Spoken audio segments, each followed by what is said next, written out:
+2 करके आईलैट्स करके बाहर जाने वाले ये प्रोग्राम जरूर वेखण। तुसीं तां 25 लाख खर्च के जा रहे हो, ये कुड़ियां स्कॉलरशिप लैके इधरों जा रही ने बाहर। मैं कैनेडा ही जाना है, कैनेडा ही जाना है। जे मैं 5 साल पहला मतलब चली गई हुंदी तां मैं भी वही grey collar job, blue collar job so वो मैं कर रही हुंदी।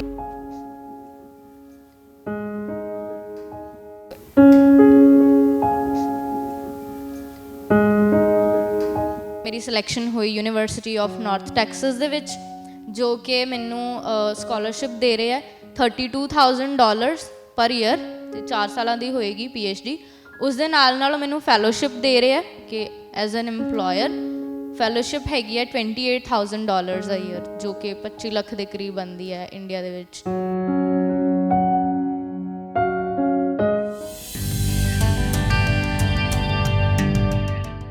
ਅੱਜ ਪੰਜਾਬ ਦੀ ਪੀੜ੍ਹੀ ਬਾਹਰ ਵੱਲ ਜਾ ਰਹੀ ਆ। ਜਿੱਧਰ ਕਿੱਧਰ ਵੇਖੋ ਆਈਲੈਟਸ ਦੇ ਸੈਂਟਰ ਖੁੱਲ੍ਹੇ ਹੋਏ ਨੇ, +2 ਕਰਦੇ ਨੇ ਤੇ ਬਾਹਰ ਜਾਂਦੇ ਨੇ। +2 ਕਰਕੇ ਆਈਲੈਟਸ ਕਰਕੇ ਬਾਹਰ ਜਾਣ ਵਾਲੇ ਇਹ ਪ੍ਰੋਗਰਾਮ ਜ਼ਰੂਰ ਵੇਖਣ, ਕਿਉਂਕਿ ਜੋ ਮੇਰੇ ਨਾਲ 2 ਕੁੜੀਆਂ ਬੈਠੀਆਂ ਹੋਈਆਂ ਨੇ ਇਹ ਸਟੱਡੀ ਕਰਕੇ ਸਕਾਲਰਸ਼ਿਪ ਲੈ ਕੇ ਬਾਹਰ ਜਾ ਰਹੀਆਂ ਨੇ। ਇਹਨਾਂ ਨਾਲ ਮੈਂ ਗੱਲ ਕਰੂੰਗਾ, ਤੁਸੀਂ ਜਾਣੋਗੇ ਕਿ ਤੁਸੀਂ ਤਾਂ 25 ਲੱਖ ਖਰਚ ਕੇ ਜਾ ਰਹੇ ਹੋ, ਇਹ ਕੁੜੀਆਂ ਸਕਾਲਰਸ਼ਿਪ ਲੈ ਕੇ ਇਧਰੋਂ ਜਾ ਰਹੀਆਂ ਨੇ ਬਾਹਰ ਆਪਣੀ PhD ਕਰਨ ਦੇ ਲਈ। ਇਹਨਾਂ ਲੜਕੀਆਂ ਨਾਲ ਗੱਲਬਾਤ ਕਰੂੰਗਾ, ਪਿੰਡਾਂ ਤੋਂ ਬਿਲੋਂਗ ਕਰਦੀਆਂ ਲੜਕੀਆਂ ਨੇ, ਅਕਾਲ ਯੂਨੀਵਰਸਿਟੀ ਦੇ ਵਿੱਚ ਇਹਨਾਂ ਨੇ ਗ੍ਰੈਜੂਏਸ਼ਨ ਤੇ ਮਾਸਟਰਸ ਕੀਤੀ ਹੋਈ ਆ ਆਪਣੀ। ਇਹਨਾਂ ਨਾਲ ਗੱਲਬਾਤ ਕਰਦੇ ਹਾਂ ਤੇ ਜਾਣਦੇ ਹਾਂ ਕਿ ਇਹਨਾਂ ਨੂੰ ਕਿਵੇਂ ਬਾਹਰ ਸਕਾਲਰਸ਼ਿਪ ਮਿਲੀ। ਸਭ ਤੋਂ ਪਹਿਲਾਂ ਬੱਚੇ ਸਤਿ ਸ਼੍ਰੀ ਅਕਾਲ। ਸਤਿ ਸ਼੍ਰੀ ਅਕਾਲ। ਆਪਣਾ ਵਾਰੀ-ਵਾਰੀ ਨਾਲ ਨਾਮ ਦੱਸ ਦਿਓ ਸਾਰਿਆਂ ਨੂੰ। ਮਾਈ ਨੇਮ ਇਜ਼ ਰਸਲੀਨ ਕੌਰ। ਮੇਰਾ ਨਾਮ ਮਨਜਿੰਦਰ ਕੌਰ ਆ। ਮਨਜਿੰਦਰ ਤੇ ਰਸਲੀਨ ਕਿੱਥੋਂ ਬਿਲੋਂਗ ਕਰਦੇ ਹੋ ਤੁਸੀਂ? ਬੇਸਿਕਲੀ ਮੈਂ ਡਿਸਟ੍ਰਿਕਟ ਮਾਨਸਾ, ਪਿੰਡ ਜੋਗਾ ਹੈ ਮੇਰਾ। ਪਿੰਡ ਤੋਂ ਬਿਲੋਂਗ ਕਰਦੇ ਹੋ? ਹਾਂਜੀ, ਪਿੰਡ ਤੋਂ। ਮੈਂ ਪਿੰਡ ਤਲਵੰਡੀ ਸਾਬੋ, ਜ਼ਿਲ੍ਹਾ ਬਠਿੰਡਾ। ਅੱਛਾ, ਦੋਨੇ ਲੜਕੀਆਂ ਪਿੰਡ ਤੋਂ ਬਿਲੋਂਗ ਕਰਦੀਆਂ? ਹਾਂਜੀ। ਸਟੱਡੀ ਤੁਹਾਡੀ ਕਿੱਥੇ ਹੋਈ ਆ? ਅਕਾਲ ਯੂਨੀਵਰਸਿਟੀ ਵਿੱਚ। ਅਕਾਲ ਯੂਨੀਵਰਸਿਟੀ ਦੇ ਵਿੱਚ। ਅੱਛਾ, ਤੁਸੀਂ +2 ਕਰਕੇ ਸੋਚਿਆ ਸੀ ਜਾਣ ਦਾ ਬਾਹਰ? ਹਾਂਜੀ।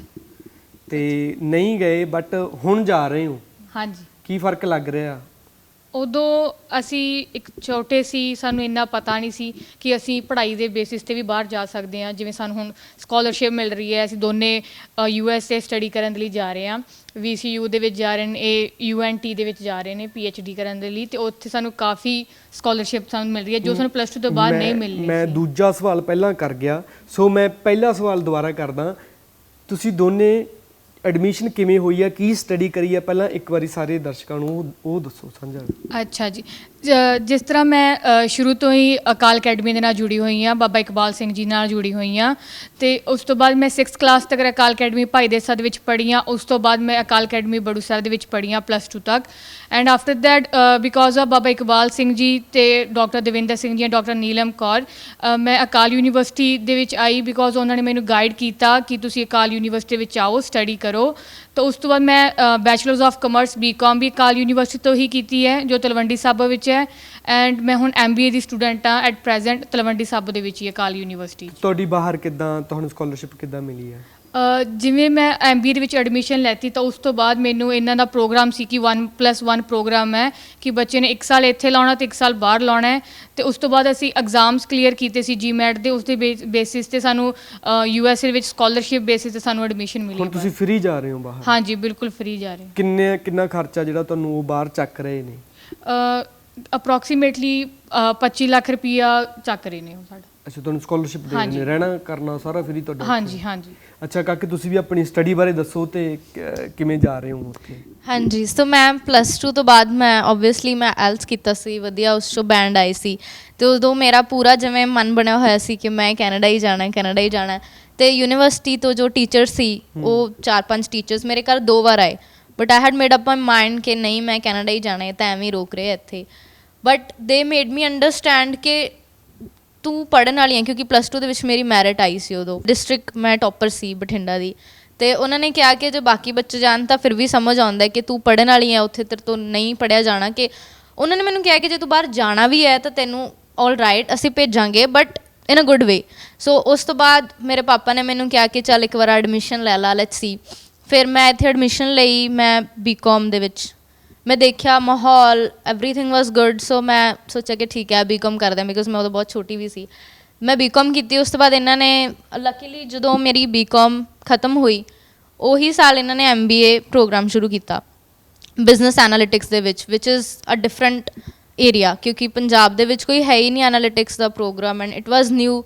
ਤੋ ਮੈਂ ਇਸ ਦੇ ਵਿੱਚ ਐਡਮਿਸ਼ਨ ਲਈ ਅਤੇ ਉਸ ਤੋਂ ਬਾਅਦ ਡਾਕਟਰ ਗੁਰਪ੍ਰੀਤ ਢਿੱਲੋਂ ਜਿਨ੍ਹਾਂ ਨੇ ਪ੍ਰੋਗਰਾਮ ਬਣਾਇਆ, ਦੇ ਗਾਈਡਡ ਮੀ ਕਿ ਤੂੰ ਅਗਰ ਇੰਟਰਸਟਡ ਹੈ PhD ਦੇ ਵਿੱਚ ਅੱਗੇ ਤਾਂ you can think about it.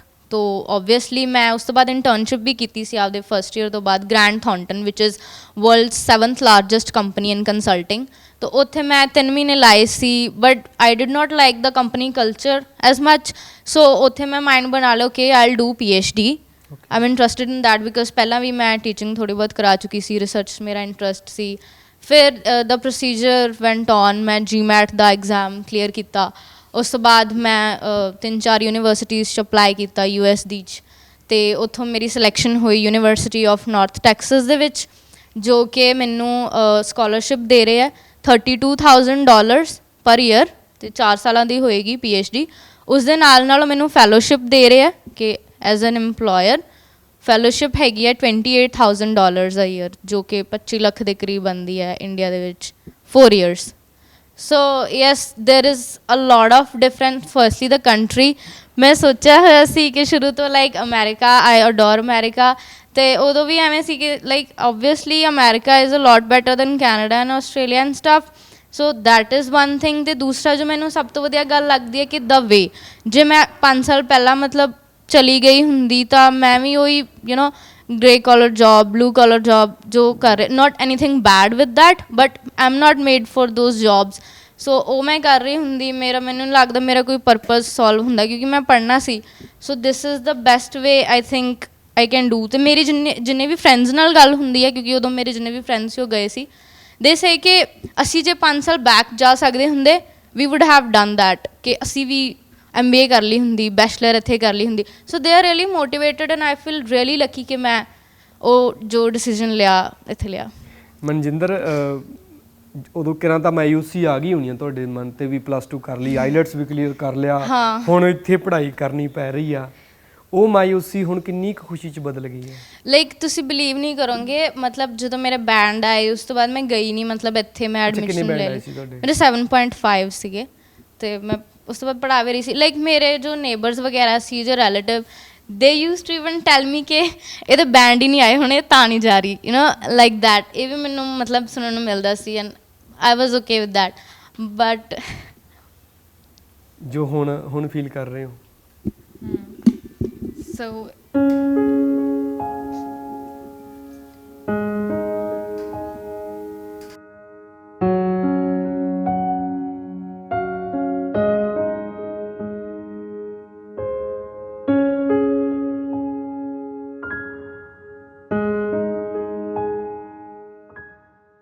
ਇੱਕ ਮਿੰਟ, ਮੈਨੂੰ ਸਹੀ ਗੱਲ ਦੱਸਿਓ ਮਨਜਿੰਦਰ, ਜੇ ਮੈਂ ਤੁਹਾਨੂੰ ਪੁੱਛਾਂ, ਜਦੋਂ ਪਹਿਲੀ ਵਾਰੀ ਘਰੇ ਦੱਸਿਆ ਤੂੰ ਮੰਮੀ ਪਾਪਾ ਨੂੰ ਵੀ ਮੇਰੇ ਇੱਦਾਂ ਕਰਕੇ ਮੇਰਾ ਬਣ ਗਿਆ ਬਾਹਰ ਜਾਣ ਦਾ, ਤਾਂ ਉਹਨਾਂ ਦੇ ਚਿਹਰੇ 'ਤੇ ਖੁਸ਼ੀ ਜਿਹੜੀ ਦੇਖੀ ਸੀ, ਕਿੱਦਾਂ ਲੱਗਿਆ ਤੈਨੂੰ? ਹਾਂ, ਉਹ ਮਤਲਬ ਖੁਸ਼ ਨੇ ਕਾਫੀ, ਬਟ ਮੇਰੇ ਤੋਂ ਐਕਸਪੈਕਟ ਕਰਦੀ ਆ ਉਹ, like I have a lot of expectations on me. So ਤੁਸੀਂ ਸ਼ੁਰੂ ਤੋਂ ਇੰਨੇ ਹੁਸ਼ਿਆਰ ਹੋ? ਯਾ ਇਟਸ ਅ ਲਾਇਬਿਲਿਟੀ, ਮਤਲਬ ਆਈ ਐਮ ਜਸਟ ਕਿ ਮੈਂ ਇਹ ਕਹਿਣਾ ਚਾਹੂੰਗੀ ਲਾਈਕ ਥਰੂ ਦਿਸ ਮੀਡੀਅਮ ਕਿ don't put too much pressure on your children like that. अच्छा, ਤੁਸੀਂ ਦੱਸੋ ਇਹਨਾਂ ਬਾਰੇ ਥੋੜਾ ਜਿਹਾ। ਇਹ ਸ਼ੁਰੂ ਤੋਂ ਹੀ ਬਹੁਤ ਹਾਰਡ ਵਰਕਿੰਗ ਨੇ। ਜਿਵੇਂ ਅਸੀਂ BCom ਦੇ ਵਿੱਚ ਆ ਕੇ ਦੋਨੇ ਅਸੀਂ ਅਕਾਲ ਯੂਨੀਵਰਸਿਟੀ 'ਚ ਮਿਲੇ ਸੀ, ਹਾਂਜੀ, ਤੇ ਇਹਨਾਂ ਨੂੰ ਸਟਾਰਟਿੰਗ ਤੋਂ ਹੀ ਇਹ ਟੌਪਰ ਰਹੇ ਨੇ। ਅੱਛਾ, ਸਟਾਰਟਿੰਗ ਤੁਹਾਡੇ ਨਾਲ ਕੰਪੀਟੀਸ਼ਨ ਹੁੰਦਾ ਸੀ ਪੂਰਾ? ਹਾਂ, ਕੰਪੀਟੀਸ਼ਨ ਹੁੰਦਾ ਜੀ ਸਾਡਾ ਦੋਨਾਂ ਦਾ। ਟੌਪਰ ਰਹੇ ਨੇ, ਤੇ ਇਹ 골ਡ ਮੈਡਲਿਸਟ ਵੀ ਨੇ ਬੈਚਲਰਸ ਆਫ ਕਮਰਸ ਦੇ ਵਿੱਚ, BCom ਦੇ ਵਿੱਚ। ਤੇ ਉਸ ਤੋਂ ਬਾਅਦ ਲੇਕਿਨ ਇਹਨਾਂ ਨੇ ਬਹੁਤ ਜ਼ਿਆਦਾ ਹਾਰਡ ਵਰਕ ਕੀਤਾ MBA ਦੇ ਵਿੱਚ ਵੀ ਤੇ ਬੈਚਲਰਸ ਵਿੱਚ। ਇਹ ਸਾਡੇ ਖੁਦ ਦੇਖਣ ਦੇ ਉਹ ਹੈ ਕਿ ਅਸੀਂ ਦੇਖਿਆ ਹੋਇਆ ਇਹਨਾਂ ਨੂੰ ਹਾਰਡ ਵਰਕ ਕਰਦੇ ਹੋਏ ਨੂੰ ਆਪਦੀ ਲਾਈਫ ਦੇ ਵਿੱਚ। ਜਿਹੜੇ ਕਹਿੰਦੇ ਸੀਗੇ ਵੀ ਇਹਦੇ ਬੈਂਡ ਨਹੀਂ ਆਏ ਹੋਣੇ, ਉਹ ਹੁਣ ਕੀ ਕਹਿੰਦੇ ਆ? ਨਹੀਂ, ਮੈਨੂੰ ਇੰਨਾ ਮਤਲਬ ਫਰਕ ਨਹੀਂ ਪੈਂਦਾ ਕਿ ਕੋਈ ਕੀ ਕਹਿੰਦਾ ਜਾਂ ਕੋਈ ਕੀ ਕਹੂਗਾ।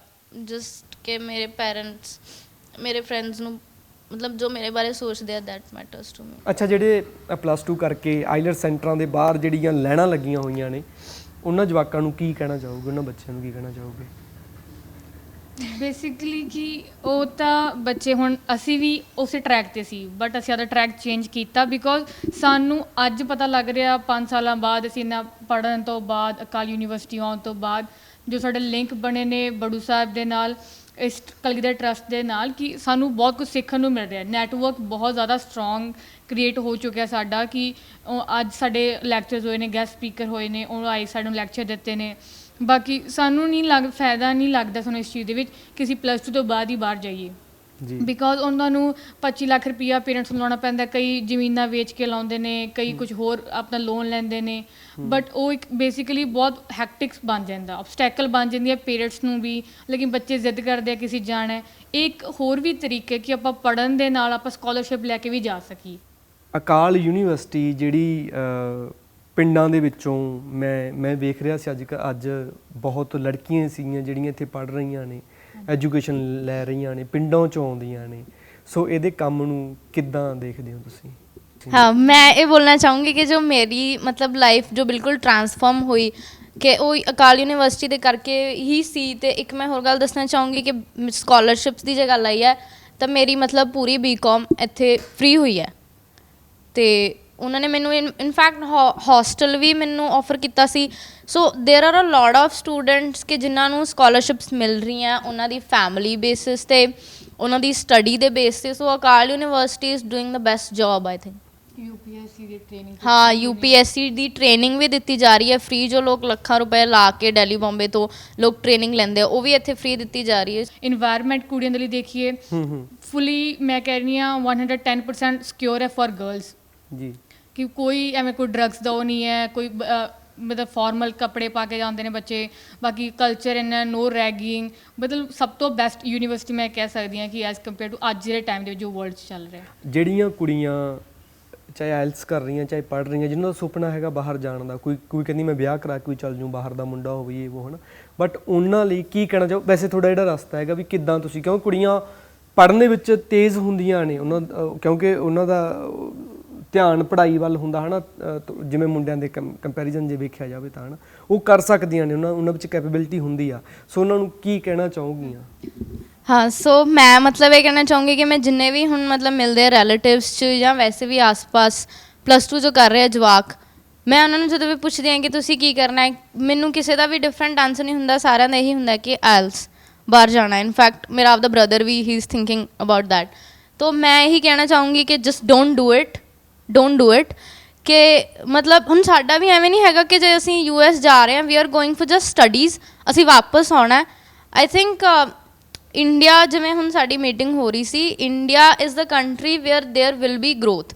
ਮਤਲਬ ਬਾਕੀ ਕੰਟਰੀਜ਼ ਨੇ ਜਿਵੇਂ ਵੈਸਟ ਦੇ ਵਿੱਚ ਜਿਵੇਂ US Canada they are already developed so ਉੱਥੇ growth there is stagnant growth but India ਦੇ ਵਿੱਚ ਬਹੁਤ ਸਾਰੀਆਂ ਓਪਰਚੁਨਿਟੀਜ਼ ਨੇ ਬਹਾਨਾ ਮਤਲਬ ਬੱਚਿਆਂ ਦਾ ਹੀ ਹੁੰਦਾ ਕਿ ਇੱਥੇ ਕਰੀਏ ਕਿ ਇੱਥੇ ਕੋਈ ਜੋਬ ਹੈ ਨਹੀਂ ਅਰੇ ਤੁਸੀਂ ਕੁਛ ਹੋਰ ਸੋਚ ਹੀ ਨਹੀਂ ਰਹੇ so I think you should think different rather than doing ਜੋ ਸਾਰੇ ਕਰ ਰਹੇ ਭੇਡ ਚਾਲ so don't do it please this is my high advice ਅੱਛਾ ਜਿਵੇਂ ਤੁਸੀਂ ਪੜ੍ਹ ਕੇ ਤਿਆਰੀ ਕਰੀ ਆ ਉਹ ਚੀਜ਼ ਦਾ ਵੀ ਦੱਸ ਦਿਓ ਵੀ ਤੁਸੀਂ ਜਿਵੇਂ ਬੀਕਾਮ ਕਰੀ ਆ ਕਿੱਦਾਂ ਦੀ ਸਟੱਡੀ ਕਰੀ ਕਿੱਦਾਂ ਤੁਸੀਂ ਇਹ ਟੈਸਟ ਦਿੱਤਾ ਕਿੱਦਾਂ ਤੁਹਾਡੀ ਉੱਧਰ ਸਿਲੈਕਸ਼ਨ ਹੋਈ ਇਹ ਵੀ ਥੋੜ੍ਹਾ ਦੱਸ ਦਿਓ ਸੋ ਮੈਂ ਪਹਿਲਾਂ ਬੀਕਾਮ ਕੀਤੀ ਸੀਗੀ ਜੋ ਮੈਂ ਅਕਾਲ ਯੂਨੀਵਰਸਿਟੀ ਦੇ ਵਿੱਚ ਕੀਤੀ ਮੇਰਾ ਫਾਈਨਾਂਸ ਦੇ ਵਿੱਚ ਇੰਟਰਸਟ ਸੀ ਮੈਂ ਕਾਮਰਸ ਮੇਰਾ ਬੈਕਗਰਾਊਂਡ ਸੀ ਅਤੇ ਉਸ ਤੋਂ ਬਾਅਦ ਮੇਰਾ ਇੰਟਰਸਟ ਥੋੜ੍ਹਾ ਟੈਕਨੋਲੋਜੀ ਵਾਲੀ ਸਾਈਡ ਹੋ ਗਿਆ ਕਿਉਂਕਿ ਸਾਨੂੰ ਦੱਸ ਹੀ ਰਹੇ ਸੀ ਕਿ it's a tech world it's all about AI machine learning robotics and all so ਮੇਰਾ ਇੰਟਰਸਟ ਥੋੜ੍ਹਾ ਇੱਧਰ ਹੋ ਗਿਆ ਕਿਉਂਕਿ ਇਟਸ ਦ ਫਿਊਚਰ ਤੋ ਫਿਰ ਮੈਂ MBA ਬਿਜ਼ਨਸ ਐਨਾਲਿਟਿਕਸ ਇਸ ਦੇ ਵਿੱਚ ਐਡਮਿਸ਼ਨ ਕਰਵਾਈ ਹੈ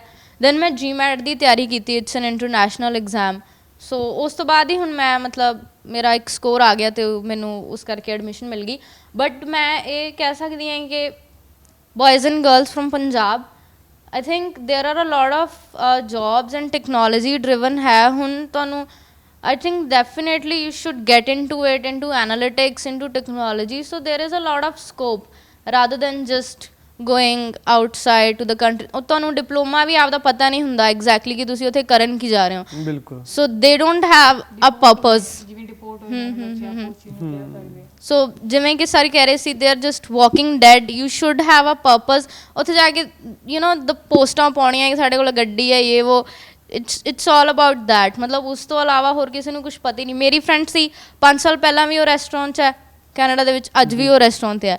ਆਈ ਮੀਨ ਇਟਸ ਗਰੋਥ ਨਹੀਂ ਹੋ ਰਹੀ, ਲਾਈਕ ਆਈ ਡੋਂਟ ਨੋ। ਹਾਂ, ਉਹ ਨਹੀਂ ਦਿਖ ਰਿਹਾ ਤੁਹਾਡੇ ਚੋਂ। So yes, you should think about that.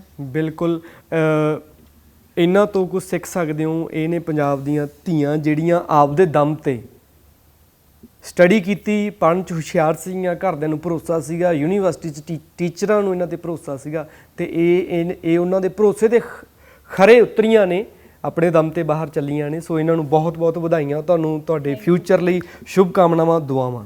Thank you. Thank you.